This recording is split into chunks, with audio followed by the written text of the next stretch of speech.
चलिए स्टूडेंट्स, अब हम पढ़ते हैं सेल साइकिल।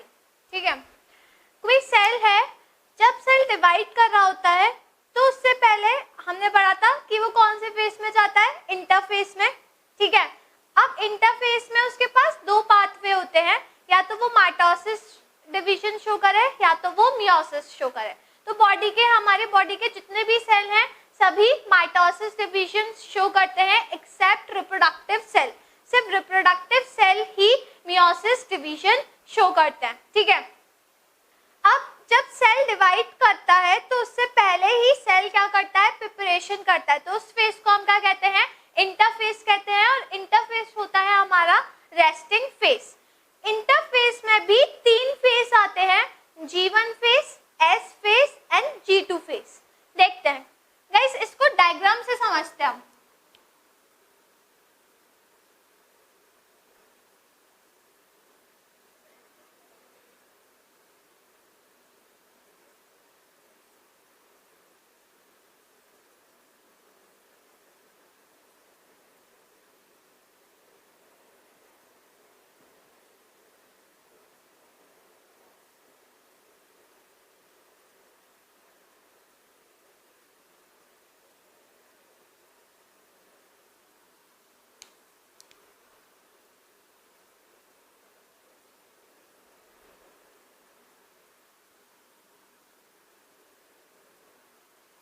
गाइस देखिए, ये जो इतना फेज है ये है हमारा इंटरफेस।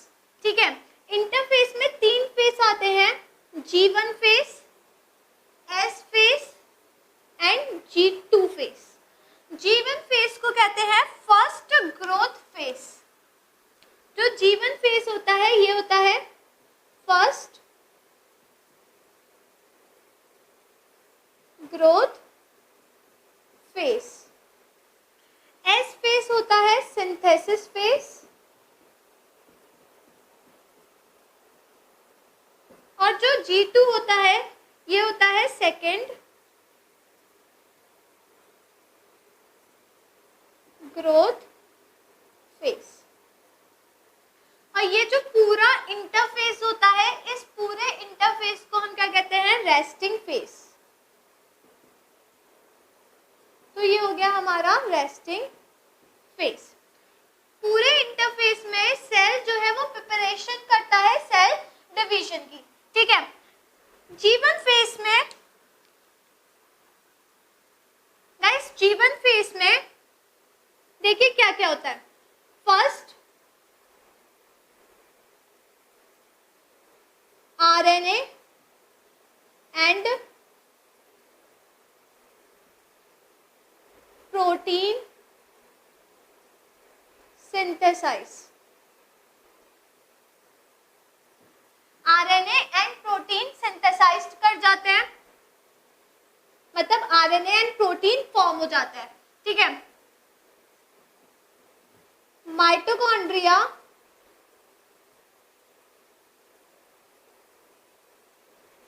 डिवाइड्स। जो माइटोकॉन्ड्रिया होता है वो डिवाइड कर जाता है।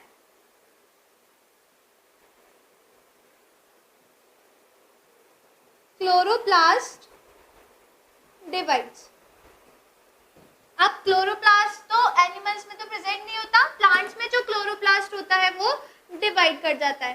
तो ये जो तीनों चीजें होती हैं ये होती हैं G1 फेज में, फर्स्ट ग्रोथ फेज में। RNA एंड प्रोटीन सिंथेसाइज कर जाता है, माइटोकॉन्ड्रिया डिवाइड करता है एंड क्लोरोप्लास्ट जो प्लांट में प्रेजेंट होता है वो भी डिवाइड करता है। फिर इसके बाद आता है S phase. Guys, S phase में DNA सिंथेसाइज्ड, जो DNA है वो सिंथेसाइज करता है एंड जो क्रोमोसोम है वो डुप्लीकेट करता है।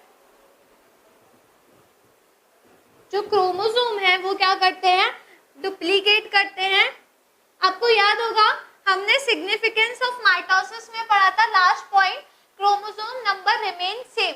तो जो क्रोमोसोम नंबर होता है वो सेम रहता है माइटोसिस में, वो इसी वजह से रहता है क्योंकि सिंथेसाइज फेज में जो क्रोमोसोम होते हैं वो क्या कर जाते हैं, डुप्लीकेट कर जाते हैं। जैसे 46 क्रोमोसोम अगर प्रेजेंट है सेल में, हर एक बॉडी के सेल में 46 क्रोमोसोम प्रेजेंट होते हैं, तो वो डुप्लीकेट कर जाते हैं, अपनी 2 कॉपी बना लेते हैं और वो 92 क्रोमोसोम हो जाते हैं जस्ट सेल डिवीजन से पहले, ताकि सेल जब डिवाइड करे तो 46 क्रोमोसोम दोनों ही सेल में चले जाएं। तो गाइस एस फेज में एक तो डीएनए सिंथेसाइज करता है, हमने पढ़ा था डीएनए रेप्लिकेशन, जो डीएनए रेप्लिकेट हो रहा था वो जो डीएनए रेप्लिकेशन है वो यही है कि डीएनए सिंथेसाइज कर रहा है, और जो ये डीएनए सिंथेसाइज करता है ये एस फेज में करता है। गाइस ये बहुत इंपॉर्टेंट क्वेश्चन है, ये 1 मार्क क्वेश्चन में पूछा जाता है, बोर्ड में आता है ये, ठीक है। तो याद रखिएगा कि जो डीएनए सिंथेसाइज्ड होता है, डीएनए रेप्लिकेशन होता है, वो इंटरफेज के एस फेज में होता है, ठीक है, सिंथेसाइज फेज में होता है। और इसी फेज में जो क्रोमोसोम होते हैं वो डुप्लीकेट होते हैं बट अटैच रहते हैं, एक दूसरे से अटैच रहते हैं, बट रिमेन अटैच रहते हैं बट डुप्लीकेट हो जाते हैं, ठीक है। फिर इसके बाद आता है G2 फेज, इसके बाद आता है G2 फेज। G2 फेज में क्या होता है, more RNA and protein synthesized. G2 phase में और जो रिक्वायरमेंट होती है आरएनए एंड प्रोटीन की, वो सिंथेसाइज्ड हो जाती है, ठीक है। तो ये तो पूरा हो गया इंटरफेस।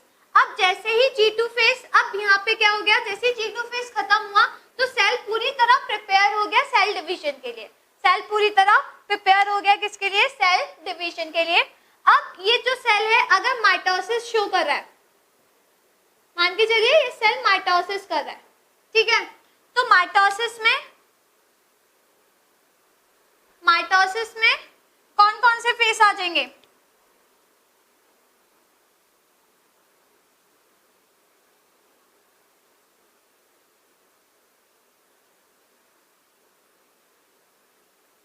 गाइस माइटोसिस में पहला प्रोफेज,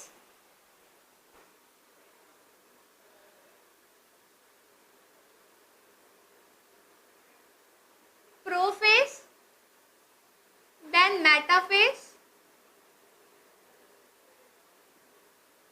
देन एनाफेज,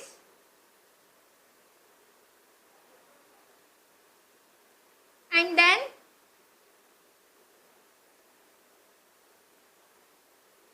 टेलोफेज, ठीक है। तो पहले प्रोफेज, फिर मेटाफेज, फिर एनाफेज, फिर टेलोफेज, एंड देन फिर क्या होगा, साइटोकाइनेसिस। फिर क्या होगा गाइस, साइटोकाइनेसिस।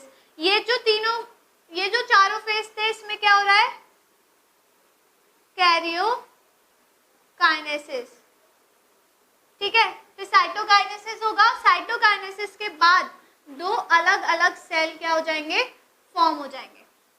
ये क्या फॉर्म हो गए, 2 न्यू सेल्स।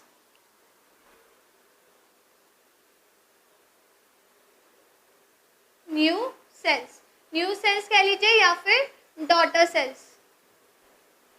जो न्यू सेल्स फॉर्म होते हैं उनको डॉटर सेल्स भी कहा जाता है, ठीक है। डॉटर सेल्स का मतलब फीमेल सेल का से नहीं है यहाँ पर, ठीक है, ये कि कोई सोचे कि डॉटर मतलब फीमेल, तो यहाँ पे डॉटर सेल मतलब फीमेल सेल नहीं, बल्कि डॉटर सेल मतलब न्यू सेल फॉर्म हो गए, ठीक है। अब ये जो न्यू सेल फॉर्म हुए, फिर ये अगेन जब यही सेल डिवाइड करते हैं तो फिर ये अगेन ये पूरा प्रोसेस शो करता है। तो गाइस समझिए, पूरी साइकिल आप लोगों को फिर से समझा देती हूँ। जब कोई भी सेल है, जब सेल डिवाइड करता है तो वो जाता है पहले इंटरफेस में। इंटरफेस में पूरा प्रिपरेशन होता है सेल डिवीजन का, ठीक है। इंटरफेस को हम रेस्टिंग फेज भी कहते हैं। इंटरफेस में 3 फेजेस आते हैं, G1 phase, S phase and G2 phase. G1 phase को फर्स्ट ग्रोथ फेज कहते हैं, S फेज को सिंथेसिस फेज कहते हैं, G2 फेज को सेकंड ग्रोथ फेज कहते हैं। G1 फेज में आरएनए एंड प्रोटीन सिंथेसाइज्ड होता है, माइटोकॉन्ड्रिया डिवाइड करता है, क्लोरोप्लास्ट भी डिवाइड करता है। सिंथेसिस फेज में डीएनए सिंथेसाइज्ड होता है एंड क्रोमोसोम जो होते हैं वो डुप्लीकेट हो जाते हैं बट एक दूसरे से अटैच रहते हैं। G2 फेज में मोर आरएनए एंड प्रोटीन सिंथेसाइज करता है। अगर और रिक्वायरमेंट होती है आरएनए और प्रोटीन की तो वो सिंथेसाइज हो जाते हैं G2 फेज में। फिर जो सेल है वो जाता है किसके लिए, माइटोसिस। फिर जो सेल होता है वो क्या करता है, माइटोसिस। तो माइटोसिस में पहले प्रोफेज, फिर मेटाफेज, फिर एनाफेज, फिर टेलोफेज। यहाँ पे जो सेल डिवाइड कर रहा है ये सेल है हमारा सोमैटिक सेल। सोमैटिक सेल मतलब हमारे बॉडी का कोई भी सेल एक्सेप्ट रिप्रोडक्टिव सेल, ठीक है, क्योंकि माइटोसिस सेल डिवीजन हो रहा है। तो जब ये चारों फेज हो गए तो इस चारों फेज में कैरियोकाइनेसिस हो गया। कैरियोकाइनेसिस मतलब जो न्यूक्लियस है वो डिवाइड कर गया। जब न्यूक्लियस डिवाइड कर गया फिर साइटोकाइनेसिस होता है, मतलब साइटोप्लाज्म डिवाइड करता है और 2 न्यू सेल फॉर्म हो जाते हैं जिनको डॉटर सेल्स भी कहते हैं। तो ये जो साइकिल है ये इस टाइप से चलती है। G2, G1 फेज के बाद S फेज, S फेज के बाद G2 फेज, G2 फेज के बाद ये जो पूरा प्रोसेस होता है माइटोसिस का, ऐसे चलता है ये पूरी साइकिल, ठीक है। अब जैसे ये 2 न्यू सेल फॉर्म हो गए देन ये अगेन ये पूरी साइकिल फॉलो करता है, ठीक है गाइस। तो ये जो हो गया ये पूरी होगी हमारी सेल साइकिल।